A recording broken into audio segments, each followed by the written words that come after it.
성도 여러분 안녕하십니까? 바이블 빌리버입니다. 오늘은 저의 과거 설교 영상 하나를 여러분에게 보여드리겠습니다. 아레오바고 광장에 서다 사도행전 말씀입니다. 모든 아테네 사람들과 거기 사는 외국 사람들은 보다 새로운 것을 말하거나 듣는 일에 시간을 쏟던 사람들이었습니다. 그러자 바울이 아레오바고 광장 가운데 서서 말했습니다. 아테네 시민들이여, 내가 보니 여러분은 여러모로 매우 종교적인 사람들입니다. 내가 두루 다니면서 여러분이 무엇을 섬기는지 자세히 살펴보다가 알지 못하는 신에게 라고 새긴 제단도 보게 됐습니다.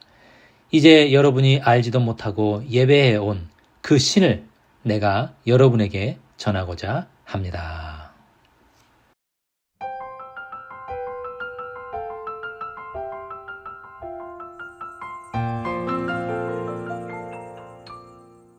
좋으신 하나님, 은혜를 감사합니다.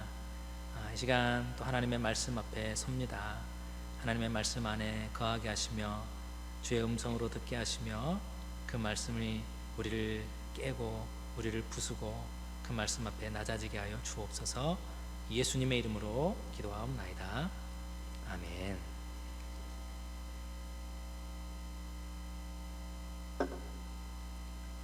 네, 오늘은 아레오바고 광장에 서다라는 말씀으로 우리 함께 은혜를 나누겠습니다. 오늘 본문이 이렇게 긴데 제가 사도행전 17장 전체가 오늘 본문입니다. 그 앞부분을 조금 요약하면 이래요. 바울이 16장에서 빌립보에 전도를 하러 가고 거기에서 자주색 옷감 장사를 하는 루디아라는 여인을 만나고 그 여인이 회심을 하게 되죠. 열심히 전도를 하는데 한 귀신 들린 여종이 자꾸 바울과 실라 일행을 따라다니면서 회방을 놓습니다. 바울이 그 귀신을 쫓아주고 그 여종의 주인이 점을 치는데 자기가 이 수입이 이제 끊어진 것을 보고 바울을 고소를 하죠. 바울이 감옥에 갇히고 매를 맞습니다.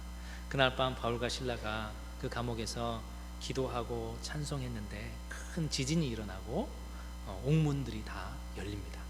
간수가 다 도망간 줄 알고 칼을 빼서 자결을 하려고 하는데 우리가 여기 있어. 어떻게 해야 내가 구원받을 수 있습니까? 주 예수를 믿으십시오. 그러면 당신과 당신의 집안이 구원을 얻을 것입니다. 그 밤으로 이 간수가 바울과 실라를 자기 집으로 데려가서 상처를 씻겨주고 약을 발라주고 그 다음날 이제 바울과 실라가 풀려나게 됩니다. 빌립보를 떠나서 이제 17장으로 넘어오는데 가게 된 곳이 데살로니가였어요. 데살로니가에서 또 회당에 가서 열심히 복음을 전하니까 3주 만에 데살로니가에 교회가 세워지는 거예요. 많은 사람들이 예수님을 믿게 됩니다. 그랬더니 데살로니가에 살고 있던 유대인들이 그거를 너무 시기한 거예요. 바울을 막 사람들을 불량배들을 선동해가지고 바울을 막 잡으러 다닙니다. 바울이 도망 피신해서 베레아라고 하는 곳으로 가게 되죠.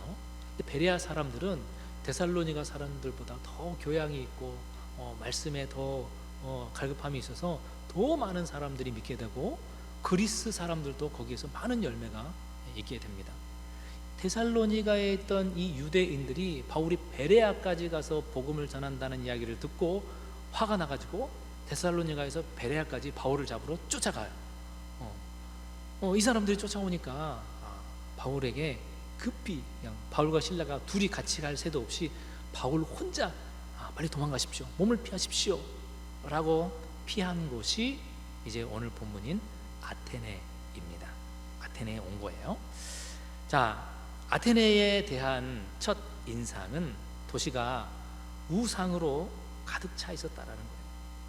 아테네는 철학과 문학과 예술의 중심지였고 그리스의 그리스의 눈이라고 칭송을 받을 만큼 아주 유명한 도시였습니다. 소크라테스, 플라톤, 제논, 아리스토텔레스 이런 사람들의 고향이고 이 사람들이 활동했던 주 무대가 바로 이 아테네입니다. 이렇게 지적인 수준이 높은 도시가 여러분 우상 숭배가 만연한 그런 도시라는 것이 조금 아이러니하지 않습니까? 바울의 눈에 비친 아테네는 뭐 소크라테스, 플라톤 다 필요 없고요. 철학, 문학 그런 거 아니고 그냥 하나님을 떠나서 우상을 섬기는 도시구나 라고 하는 그렇게밖에 보이지 않았습니다. 지적이고 학력이 높은 사람, 박사학위쯤 가지고 있는 사람들은 우상이나 어떤 미신 이런 거하고 좀 거리가 있을 것 같은데 그렇지 않습니다. 우상과 미신은요, 문명이 덜 발달된 저기 뭐 깊은 정글에나 사는 그런 사람들의 문화나 종교가 아니라 타락한 모든 인간들의 죄된 본성입니다. 2017년 그리고 16년, 15년 이때 한국에 가뭄이 아주 많이 들었어요. 가뭄이 이게 5년, 6년, 7년째 되니까 가뭄이 너무 심해가지고 저게 그때 이제 충청남도 서산에 살고 있었는데요. 그때 물 부족 때문에 이 충청도에서 단수를 했어요. 그래서 아침에 한 타임, 아침에 한 2시간 출근할 때 그때 나오고 또 저녁에 또 8시부터 10시까지 그 시간을 놓치면은 씻지를 못하는 거예요. 막 그 시간 물 끊기기 전에 막 씻으려고 막 했던 기억이 납니다. 자, 이렇게 그 물이 나오지 않았어요. 물이 부족했어요. 비가 오지 않아서. 충남에서 이 물 부족을 해결하기 위해서 여러분 어떤 조치를 취했는지 아십니까? 예, PPT 보여주십시오. 충남에서 행한 행정적인 조치가 이렇게 이제 가뭄이 이렇게 든 거예요. 가뭄이 이렇게 들어가지고 하나 넘겨주시면 기우제를 드렸어요. 기우제. 사진이 많이 있죠. 하나씩 더 넘겨주십시오. 자, 여러분이 사진 하나하나를 보면서 특별한 점을 발견하기를 원하는데요. 예, 사진을 보면 다 배경이 다르죠. 저것이 한 군데에서 찍은 사진이 아니에요.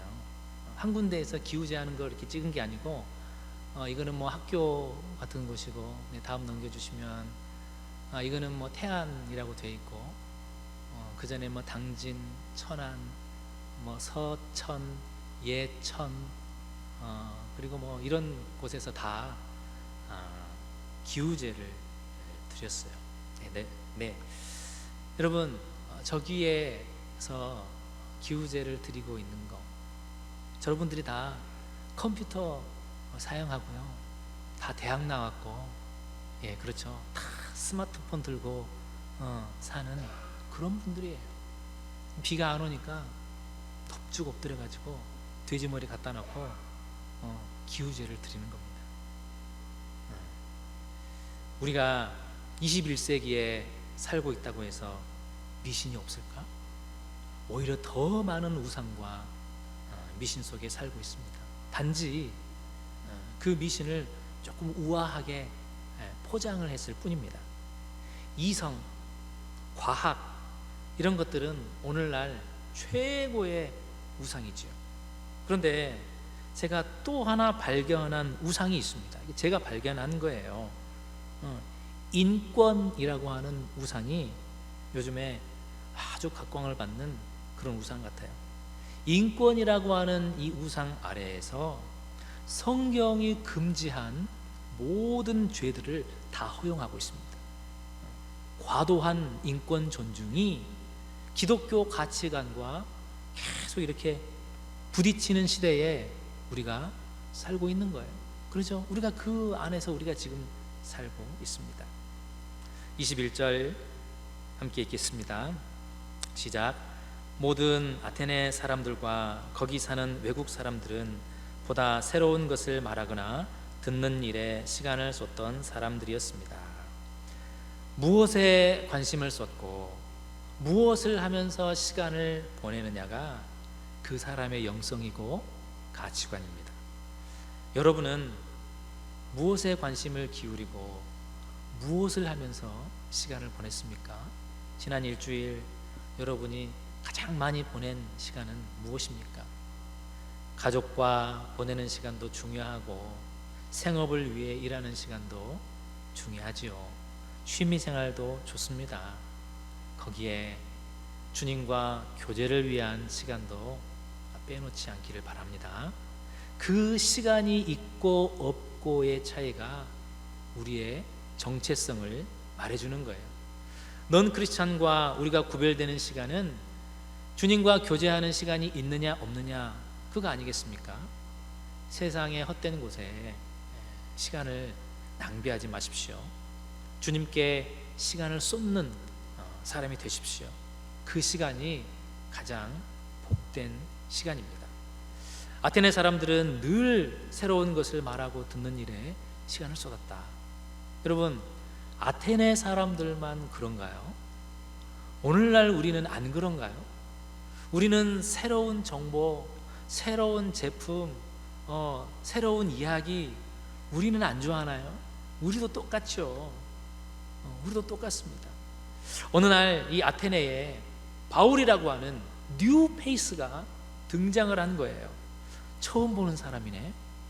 처음 보는 사람이 처음 듣는 이야기까지 해주니까 이 아테네 전체가 막 들썩들썩한 겁니다. 이야, 재밌다. 이야, 신난다. 당신 이야기 재밌는데 우리 여기서 말고 우리 이 아테네의 자랑 아레오바고 광장에 가가지고 거기 가서 한번 당신 이야기 들어봅시다. 어이, 여봐 이 사람 재미있는 이야기를 해. 죽은 사람이 살아났대. 부활이래나 어째라나. 이런 이야기 처음 들어봐. 아테네 시민들이여, 광장으로 모이시오. 사람들이 구름대처럼 몰려오는 거예요. 여러분, 바울에게 복음을 듣고 싶어서 바울을 세워놓은 것이 아니라 도대체 이 사람이 어떤 재밌는 이야기를 우리에게 들려주려나 구경하려고 바울을 부른 거예요. 그래서 그 바울이 뉴 페이스에다가 뉴 스토리를 들려주니까 막 아테네 사람들이 막 신나가지고 막 온 겁니다.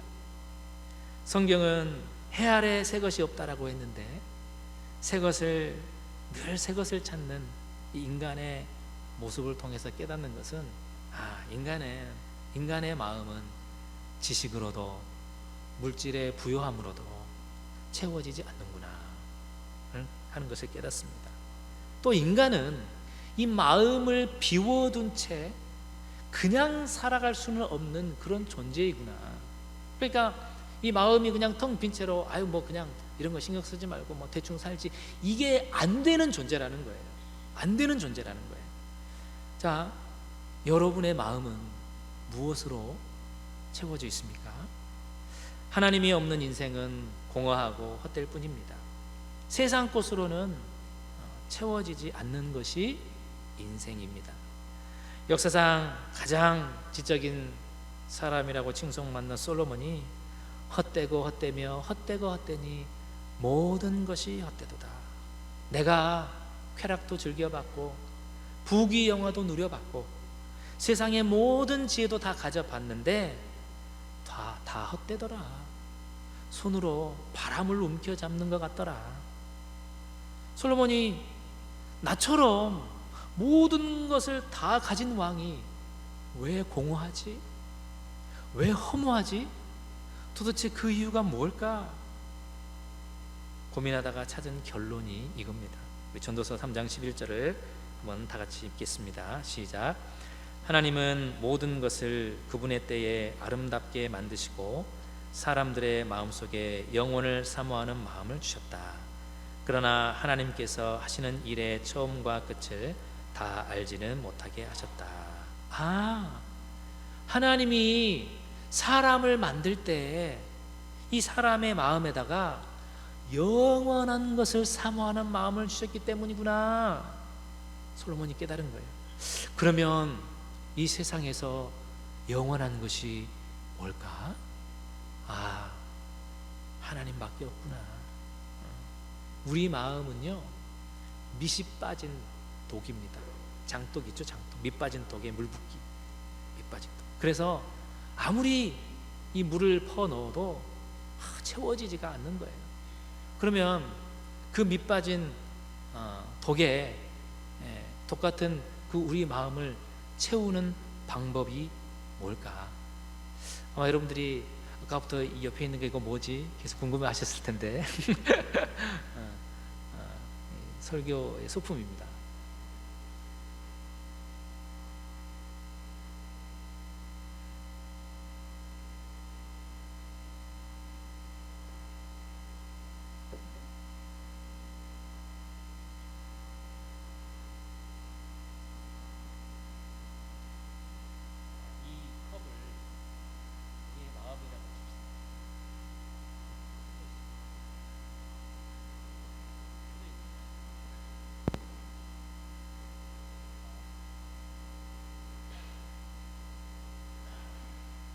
이 컵이 우리의 마음입니다. 구멍이 뚫어져 있어요. 그래서 하나님이 영원을 사모하는 마음을 이렇게 만들어 놓은 거예요. 이 방금 읽은 전도서 3장 11절을 시각화 시킨 겁니다. 이렇게 그래서 사람들이 여기에다가 마음이 뭔가 채워져 있어야 되는데 없으니까 자꾸 여기에다가 뭔가를 집어넣는 것이죠. 돈을 집어넣고 캐나다 돈은 종이가 아니라서 괜찮더라고요. 플라스틱이야. 집어넣어보고 카드, 집 열쇠, 차 열쇠, 네. 또 여러 가지 나의 아이덴티티, 신분증 다 집어넣었어요. 여러분들도 그래요. 살아가면서 이 공허한 것을 채우려고 뭔가를 많이 집어넣었어요. 떠가지고 부어봤는데 안 되는 거예요. 열심히 살아오고 뭔가 열심히 일한 것 같은데 뒤돌아보니까 왜 아무것도 없지? 공허한 거예요. 자, 여러분, 이 공허한 인간의 마음을 어떻게 하면 가득 채울 수 있을까요? 여기에다가 물을 채울 수 있는 방법이 있습니다. 이렇게 물 속에다가 이거를 집어넣어 버리면 여기 안에 지금 물이 찰랑찰랑 넘치는 거예요. 자, 우리가 우리 마음에 뻥 뚫려 있는 하나님 외에는 채워질 수 없는 이것을 어떻게 해결하느냐? 우리 마음에다가 무엇을 채워 넣는 것이 아니라 우리 마음 자체를 하나님의 은혜에 담가버리는 거예요. 네. 인간의 공허함은 유한한 것으로 채워질 수가 없습니다. 영원한 것으로만 채워질 수 있어요. 그래서 하나님이 되려면 하나님은 영원하신 분이셔야만 하나님이 될 자격이 있는 거예요. 그렇습니다. 그래서 우리 요즘에 히브리서 큐티가 이제 다 오늘 끝나는데 히브리서 13장 8절 말씀 우리 다 같이 한번 읽어보겠습니다. 시작. 예수 그리스도는 어제나 오늘이나 영원토록 한결같으신 분이십니다. 예, 영원하신 분만이 하나님이 될 자격이 있는 거예요. 지금 이 자리에도 인생을 열심히 살아오긴 한 것 같은데 정신없이 뛰어왔는데 뒤돌아보니까 아무것도 없네. 공허하고 외롭고 쓸쓸한 분이 있을 수 있습니다. 하나님께 온 마음을 던져 넣으십시오. 이스라엘아 들으라. 우리 하나님 여호와는 오직 유일한 여호와시니 너는 마음을 다하고 뜻을 다하고 힘을 다하여 내 하나님 여호와를 사랑하라. 우리 마음을 하나님 앞에 그냥 쏟아 부으십시오. 하나님의 은혜 안에 담가 넣으시는 겁니다. 우리 22절, 23절 제가 읽겠습니다. 그러자 바울이 아레오바고 광장 가운데 서서 말했습니다. 아테네 시민들이여, 내가 보니 여러분은 여러모로 매우 종교적인 사람들입니다. 내가 두루 다니면서 여러분이 무엇을 섬기는지 자세히 살펴보다가 알지 못하는 신에게라고 새긴 제단도 보았습니다. 이제 여러분이 알지도 못하고 예배해 온 그 신을 내가 여러분에게 전하고자 합니다. 아레오바고는 아레스의 언덕이라는 뜻입니다. 아레스는 전쟁의 신이죠. 아테네 여신의 남동생입니다. 전쟁의 신이에요. 그러니까 이 언덕에서 많은 전쟁들이 있었고 사람들이 막 죽어나간 그런 언덕입니다. 칼 들고 하는 전쟁이 없었을 때는 이곳에 모여가지고 네 말이 맞네 내 말이 맞네 서로 논쟁하고 싸우고 뭐 그런 장소가 이 아레오바고 언덕입니다. 바울을 거기에다가 딱 세워놓은 거예요. 바울, 너 뉴페이스, 너 뉴스토리를 가지고 있어? 너 좀 배워본 사람이네. 너 공부 좀 했구나. 우리랑 한번 사상적으로 한번 붙어보자. 지혜와 지식으로 누가 더 많이 아는지, 누구 논리가 더 정확한지 우리 한번 붙어볼까? 하면서 그 링 위에다가 올려놓은 거예요. 자, 땡! 자, 1라운드 경기 시작합니다. 바울 선수 아테네 사람들에게 먼저 선제 공격! 아파컷 날립니다. 아테네 시민들이여, 내가 보니 여러분은 여러모로 매우 종교적인 사람들입니다. 종교적이다라는 말은 신을 숭배한다, 또 경건하다, 또 종교적으로 헌신한다, 뭐 이런 좋은 뜻을 가지고 있습니다. 근데 또 하나가 다른 뜻이 또 있는데, 데몬, 그러니까 악령, 악마, 귀신을 두려워하는 미신적인 이런 뜻도, 이런 또 부정적인 의미도 가지고 있는 거예요. 여러분 종교적입니다. 이 아테네 사람들이 듣고 우리를 칭찬하는 거야, 욕하는 거야, 이게 분간이 잘 안 되는 거예요. 자, 지적인 사람들이 경건해 보이고 헌신하는 사람들처럼 보여도 그 내면에는 뭔가 두려워하는 마음이 있다라는 겁니다. 모든 우상은요, 두려움에서 시작하는 거예요. 알지 못하는 신에게라는 이 제단이 뭐냐면, 사람들이 신께 제물을 바쳐야 되는데 인간이 그 신을 빠뜨리면 그 신이 어떻게 되겠어요? 삐지겠죠. 삐진 신이 인간에게 어떻게 할까요? 재앙을 내리는 겁니다. 왜 감히 나를 빼먹어? 하면서. 그래서 혹시 빠뜨린 신에게 재앙을 받을까 두려워서 신이시여 삐지지 마시옵소서 하는 마음으로 알지 못하는 신에게 라고 하는 그런 제단이 있는 거예요.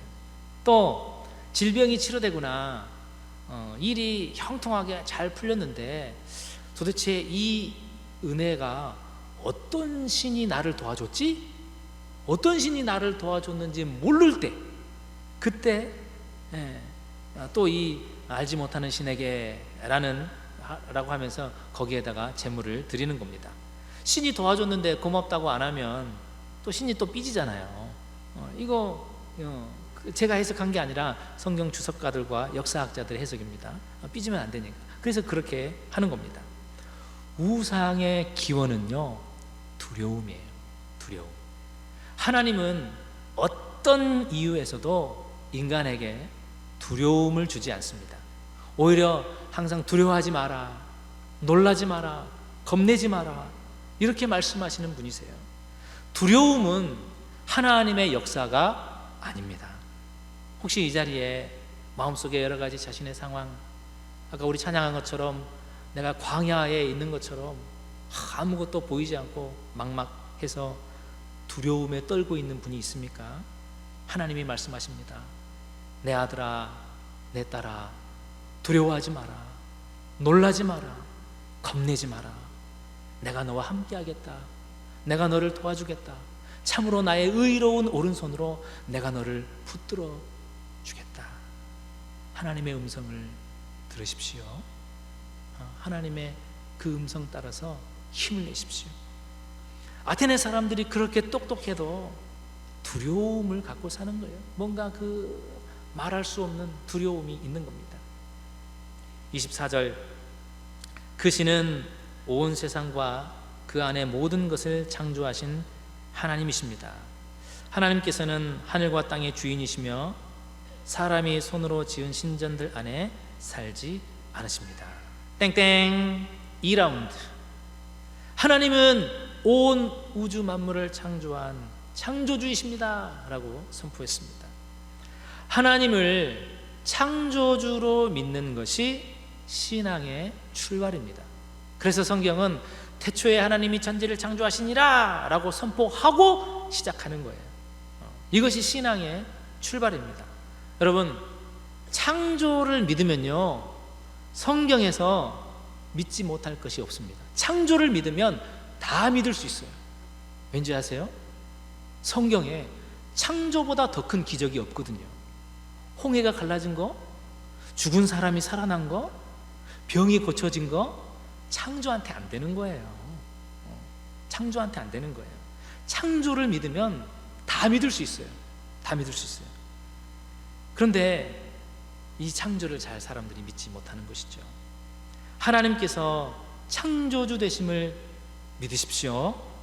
창조주 하나님이 열리지 않으면 다른 신앙의 문도 열리지가 않습니다. 29절, 그러니 우리가 하나님의 자녀인 이상 하나님을 사람의 생각이나 기술로 금이나 은이나 돌에 새겨 만든 형상 따위로 생각해서는 안 됩니다. 땡땡 3라운드. 하나님을 우상처럼 생각해서는 안 됩니다. 하나님은 우상이 아닙니다 라고 선포하는 거예요. 우상은 사람이 만들었어요. 제가 한 몇 년 됐나, 7년, 8년, 7, 8년, 9년 전에 온누리교회 파트 전도사로 부천에 처음 이렇게 들어왔습니다. 유년부 1학년, 2학년, 3학년 어린이들 이렇게 들어왔는데, 온누리교회, 저는 그때 당시 온누리교회가 뭔지도 몰랐어요. 온누리교회 담임 목사, 하용조 목사님인지도 몰랐어요. 그냥 왔어요. 어쨌든 왔는데 교회가 너무너무 좋은 거예요. 그냥 너무너무 좋고 막 다 좋은데 한 가지가 마음에 걸리는 거예요. 온누리교회 왔는데 한 가지가 그게 뭐냐면, 교회를 이렇게 보는데 교회에 십자가가 없는 거예요. 온누리교회. 여기는 지금 센터, 이게 PA 우리 집이 아니니까 십자가가 없는데, 우리 랭리에 여러분 십자가가 걸려 있는 거 혹시 보신 적 있으십니까? 없죠. 없습니다. 온누리교회에 십자가가 없어요. 십자가가 없는 거예요. 그래서 내가, 아니 왜 교회에 십자가가 없습니까? 그래서 우리 유년부 그 예배실에다가 십자가를 하나 이렇게 걸어 놓으려고, 이거 십자가를 하나 걸어 놓으면 안 될까요? 위에 있는 이제 목사님한테 얘기를 했더니 그래 뭐 그래도 된다. 근데 왜 교회에 십자가가, 교회인데 왜 십자가가 없어요? 라고 물어봤더니 나중에 알고 보니까 하영조 목사님이, 한 목사님이 어느 날 이 성도님들이 십자가를 우상처럼 섬기고 있는 모습을 보시고, 이거 안 되겠다 하고 십자가를 다 없앴다 라는 그런 이야기를 제가 들었습니다. 여러분, 우리조차도, 그리스도인들조차도 하나님을 우상처럼, 십자가를 우상처럼 그렇게 섬길 수 있다라는 거예요. 하나님을 우상처럼 믿으려고 하는 사람들의 마음은, 그 공허함은 채워질 수가 없습니다. 나 하나님 믿는데, 나 예수님 믿는데 내 마음이 왜 이렇게 외롭지? 왜 이렇게 쓸쓸하지? 목사님, 예수님 믿으면 세상이 줄 수도, 세상이 알지도 못하는 평안을 얻는다고 하는데 저는 한 번도 그런 건 못 느껴봤어요. 뭐가 잘못된 거죠? 혹시 하나님을 우상처럼 믿고 있는 건 아닐까요? 복을 빌면 복 주고, 재앙 같은 것은 막아주고, 그래서 기독교가 늘 경계해야 할 것은 기복신앙, 들어보셨을 겁니다. 복을 기원하는 신앙이다 라고 하는 거예요. 출애굽을 하던 이스라엘 백성들이 모세가 산에 올라갔는데 내려오질 않는 거예요. 모세 죽은 거 아니냐, 우리 어떡하냐. 아론을 부축해 가지고 금송아지를 만들어 놓고 이렇게 이야기를 합니다. 우리 출애굽기 32장 4절과 5절 함께 읽겠습니다. 시작. 아론은 백성들이 가져온 것으로 송아지 모양의 틀에 붓고 연장으로 다듬어 우상을 만들었습니다. 그러자 그들은, 이스라엘아, 이것은 너희를 이집트에서 이끌어낸 너희 신이다 라고 말했습니다. 아론이 이것을 보고 송아지 상 앞에 제단을 쌓고는 내일은 여호와께 드리는 경축일이다 라고 선언했습니다. 이스라엘이 다른 신을 섬긴 것이 아닙니다. 자신들을 이집트에서 이끌어낸 신으로서 여전히 여호와를 섬기고 있었어요. 그런데 여호와 하나님을 송아지로 만들어버린 것이죠. 그러니까 백성들이 광야에서 어려움이 오면, 목이 마를 때, 배고플 때, 고기가 먹고 싶을 때, 독사에서 물려서 죽어갈 때, 가나안 땅에 가서 그 큰 거인들을 볼 때 그 사람들의 마음에 저 송아지가 이 위급한 상황에서 우리를 위해서 뭘 해줄 수 있겠어, 이렇게 생각한 거예요. 이러다 우리 여기서 다 죽겠다, 다시 이집트로 돌아가자. 원망과 불평을 늘어놓는 거예요. 하나님을 하나님으로 믿지 못하는 것이죠. 하나님을 전능한 하나님이 아닌 금송아지 하나님으로 믿은 결과입니다. 그 사람들이 안 믿은 게 아니에요. 지금 이 자리에 하나님을 우상처럼, 미신처럼 믿고 계신 분들이 있다면 오늘 하나님에 대한 믿음의 태도가 바뀌어지기를 축원합니다. 제가 선포하겠습니다. 하나님은 미신이 아닙니다. 하나님은 창조주이십니다. 그리고 하나님은 전능하신 하나님이신 것을 믿으십시오. 할렐루야. 하나님. 바울이 죽은 사람이 살아났다는 부활 이야기를 꺼내니까 사람들의 반응이 두 갈래로 나뉩니다. 비웃는 사람과 더 알고 싶은 사람. 지성인에게 부활 이야기는 논리와 이성이 허락할 수 없는 그런 문제였습니다. 더 들어볼 것도 없이 여기까지 듣고 비웃고 가버리는 거예요. 왜? 그들이 섬기는 신은, 우상은 이성이거든요. 부활 신앙은 자신들이 섬기는 이 이성이라고 하는 이 신을 부정해야만 받아들일 수 있습니다. 그런데 그 우상을 끝까지 버리지 못하는 거예요. 오늘날 사람들이 기독교에 대해서 또 부활을 넘지 못해가지고 신앙을 갖지 못하는 겁니다. 부활이라는 것을 이성이 용납을 할 수가 없는 거거든요. 그거 말도 안 되잖아. 그런 소리는 믿을 것이 못돼. 죽은 사람이 살아난다고? 아이고, 그거 성경, 그거 신화야. 그거 신화라니까. 부활이 이렇게 믿기 힘든 일이라면 성경이 왜 자기 스스로에게 불리한 이야기를 적어 놓겠어요? 그것이 진실이기 때문에 그렇습니다. 그것이 진리이기 때문에 그런 거예요. 그래서 바울이 고린도전서 1장 22절에서 24절에 이렇게 말씀하는 거예요. 우리 다 같이 한번 같이 읽겠습니다. 시작. 유대 사람은 표적을 구하고 그리스 사람은 지혜를 찾지만 우리는 십자가에 못 박힌 그리스도를 전파합니다. 이것이 유대 사람에게는 마음에 걸리는 일이며 이방 사람에게는 어리석은 것이지만 부르심을 받은 사람에게는 유대 사람이든 그리스 사람이든 그리스도는 하나님의 능력이며 하나님의 지혜입니다. 아멘. 십자가에 달려서 죽었다가 다시 살아나신 예수님께서 저와 여러분에게는 하나님의 능력이고 참 지혜가 되시기를 주님의 이름으로 축원합니다. 자, 그렇다면 어떻게 하면 예수님을 우상으로 믿지 않고 참된 하나님의 아들로 믿을 수 있을까요? 그냥 그렇게 믿으세요. 그런다고 이게 되는 게 아니잖아요. 30절입니다. 30절 함께 읽겠습니다. 시작. 알지 못했던 시대에는 하나님께서 그대로 내버려 두셨지만 이제는 어디서나 모든 사람에게 회개하라고 명령하십니다. 여러분, 땡땡 이제 제 4라운드에 왔습니다. 참된 하나님을 만나는 방법은 회개하는 것입니다. 하나님을 우상처럼 여겼던 것을 회개하십시오. 하나님을 만물의 창조주로 온전히 믿지 못했던 것을 회개하십시오. 하나님께 내 인생의 모든 주권을 내어드리지 못한 것을 또 회개하십시오. 회개할 때 공허함과 이 외로움이 사라지는 거예요. 회개할 때 참된 평안이 찾아오는 겁니다. 죄 문제가 해결되지 않으면 이게 늘 공허한 거예요.